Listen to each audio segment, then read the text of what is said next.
Նոյեմբերի 20-ից 30-ը պաստառների նշված տեսականին ձեռք բերեք իդեալ համակարգից, մեկ հատը սկսած ընդամենը 690 դրամից։ Սև ուրբաթ, ուրեմն իդեալ։ Բարև ձեզ, նախ ուզում եմ շնորհակալություն հայտնել մեր հրավերը ընդունելու եւ այսօրվա մամլո ասուլիսին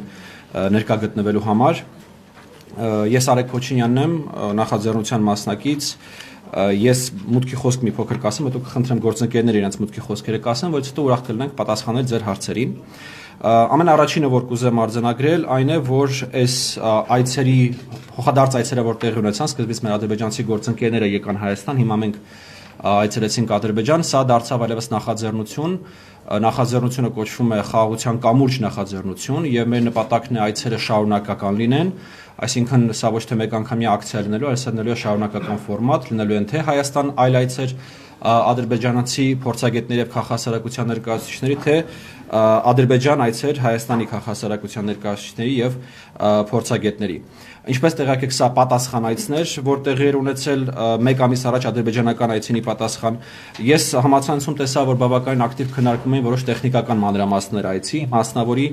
այնտեղ ինքնաթիռով գնալը։ Սրա վերաբերյալ միանգամից մի քանի մեկնաբանություն եմ ուզում անել։ Ուրեմն առաջին մեկնաբանությունը այն է, որ ամեն ինչ արվել է փոխադարձության սկզբունքով, այսինքն ինչպես որ ադրբեջանական կողմից են ներկա գտնվել Հայաստանում եւ եկել են Հայաստան ուղիղ չվերթով ինքնաթիռով, նույն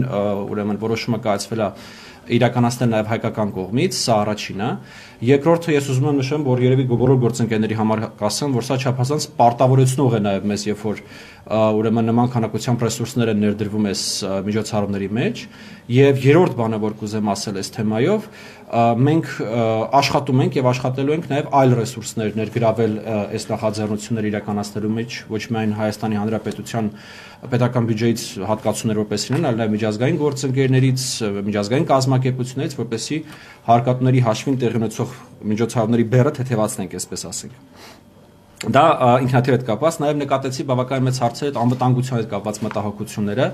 ինչպես որ Հայաստանում, այնպես էլ Ադրբեջանում պատկան մարմինները ներգրաված էին այցի կազմակերպման եւ անվտանգության ապահովման մեջ, այդ առումով պետք է ասեմ, որ մենք հարցրել ենք իհարկե մեր ադրբեջանցի գործընկերներին, իրենք ինչպես են իրենց գում Երևանում եւ իրենք պատասխանել են բավականին անվտանգ, նույնը կարող եմ ասել նաև մեր մասով ուրեմն անվտանգության վերաբերյալ։ Ուրեմն ինչպես նշեցի, այցերը շարունակվելու են, այսինքն լինելու են թե հայկական պատվիրակություններ Ադրբեջանում, թե ադրբեջանական պատվիրակություններ Հայաստանում։ Մի քանի ուղերձ, որ մեր հանդիպման ժամանակ Ադրբեջանի նախագահի օգնականի հետ ինքը խնդրել է, որպեսզի մենք փոխանցենք Հայաստանի հասարակությանը։ Առաջինը այն է, որ ուրեմն պատերազմը ավարտվել է, Ադրբեջանի համար այլևս պատերազմ չկա, որ կոնֆլիկտը ավարտվել է, որ հայ-ադրբեջանական կոնֆլիկտը իրենց համար ավարտված է, որ իրենք ուզում են այս չպատերազմ վիճակից կառուցեն խաղաղություն եւ գնան դեպի խաղաղություն եւ իրենց համար չափազանց կարեւոր է այս մեսեջը մեր միջոցով, ինչպես իրենք նշեցին, փոխանցել Հայաստանի հասարակությանը, որ իրենք ցանկանում են Հայաստանի հետ համապարփակ եւ երկարաժամկետ խաղաղություն կառուցել ու պատրաստ են այդ ճանապարհով գնալ առաջ։ Եվ որ երևի թե նաև չափազանց նորից կարևոր է, որ Ադրբեջանը Հայաստանի նկատմամբ որևէ տարածքային պահանջ չունի։ Սրանք այն բառացի ուղիղ մեսեջներն են, որոնք որ ինչպես նշեցի, Ադրբեջանի նախագահի օգնականը մեզ խնդրել էր փոխանցել Հայաստանի հասարակությանը։ Ես ուզում եմ նաև մի քանի մեկնաբանություն անել այն արձագանքների հետ կապված, որոնք որ մենք տեսնում ենք թե Հայաստանում իրականում, թե որոշ չափով նաև Ադրբեջանում։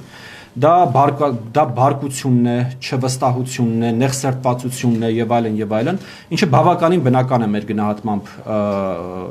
35 տարվա նման մակարդակի, նման խորության թշնամանքից, ատելությունից, դեհումանիզացիայից, ապա մարդկայնացումից հետո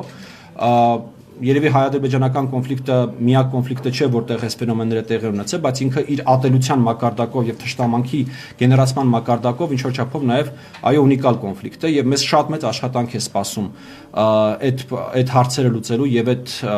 զգացողությունները հաղթահարելու ուղղությամբ։ Նորից եմ ուզում կրկնել, սա ընդ որում երկկողմանի ֆենոմեն է։ Ես ուզում եմ այսպեսի բան ասել, որ երբ որ ադրբեջանցի փորձագետներն ու քաղաքասարակության ներկայացուցիչներն էին Հայաստանում, մենք տեսանք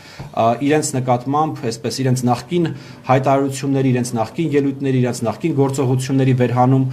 եւ դրանց հրապարականացում ասում, այս մարդիկ են խաղաղության կառուցողը։ Ես ուզում եմ ասել, որ նույն բանը եղավ նաեւ մեր հանդեպ Ադրբեջանում, այսինքն երբ որ մեր նախկին հայտարարությունները, պատերազմի օրերին արած հայտարարությունները, պատերազմի պատերազմի օրերին արած գործողություններն էին, այսպես տարբեր ադրբեջանական լրատվականներով եւ Telegram ալիքներով շրջանառում, ասում այս մարդիկ են եկել մեր այդ խաղաղություն կառուցելու, ու սա գիտեք բնական ֆենոմեն է։ Հիմա ոչ մեկ, ոչ Հայաստանը, ոչ Ադրբեջանում երկնքից չի իջե, որպեսզի այսպես նոր խաղաղություն սկսի կառուցել, կամ ոչ մեկ ի սկզբանե եկեք անկեղծ խոսենք, էլի, այտենց ամբողջությամբ այդ գծի մեջ մի քանի հոգու բացառություն երևի հաշված չի եղել։ Այնպես որ ակնկալել, որ լինելու են մարդիկ, ովքեր որ միշտ խոսել են եւ միայն խոսել են հայ-ադրբեջանական խաղաղության կարգավորման մասին, երևի թե միամտություն է, եւ այո, ցանկության դեպքում երկու կողմերն էլ դա կարող են գտնել, դա կարող են բարձրաձայնել, հրապարակայնացնել եւ որպես խոչընդոտ ներկայացնել։ Բայց այս առումով ես կարծում եմ, որ մենք հիմա ունենք հնարավորություն։ Այդ հնարավորությունը եւ եթե դուք նկատել եք մեր բոլոր մամլո հաղորդակցությունների մեջ մենք հղում ենք անում օգոստոսի 8-ին եւ Միացյալ Նահանգներում ստորագրված հռչակագրերին եւ պայմանավորվածություններին։ Այդ հնարավորությունը կարմիր գիծ քաշելն է եւ այդ կարմիր գծից այն կողմ աշխատելն է։ Այսինքն եթե մենք հիմա հավերժ գնանք հետ, գնանք անցյալ, գնանք պատմության մեջ, ով երբ ինչ ասա, ով երբ ինչ է արել, ով երբ ոնց է վարվել, դա մեր գնահատմամբ ուղղակի ճանապարհը դեպի ոչ միտեղ եւ այս առումով ես պետք է արձանագրեմ, որ նաեւ կա որոշակի փոխհմբռնում մեր ադրբեջանցի գործընկերների հետ այս թեմայի վերաբերյալ։ Ես ուզում եմ նաեւ արձանագրել, որ առնվազն իմ գնահատմամբ այս թեմայի շուրջ կա լուր մեծամասնություն Հայաստանում, որը որ առանձնապես չի արձագանքում կամ ոչ նեգատիվ, ոչ դրական, այսպես սուր էմոցիաներ չի արտահայտում եւ կա բավականին բարձրաձայն փոքրամասնություն, որը որ հերվից հատկապես երևում է իբրև թե այսպես հասարակական ընդվզում այս թեմայի շուրջ։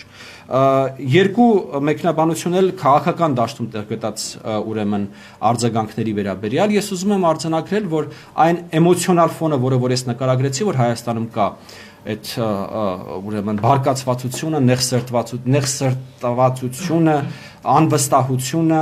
ինչ որ չափով վախը, ես նկատում եմ, որ Հայաստանի քաղաքական դաշտում տարբեր գործիչներ փորձում են ամեն կերպ կապիտալիզացնել, ամեն կերպ օգտագործել իրենց քաղաքական նպատակների իրականացման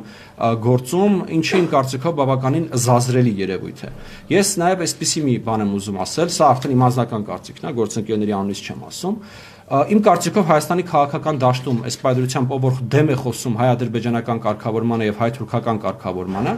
կամ ուղղակի օտարերկրյա գործակալ է, սրիկա է, կամ ուրեմն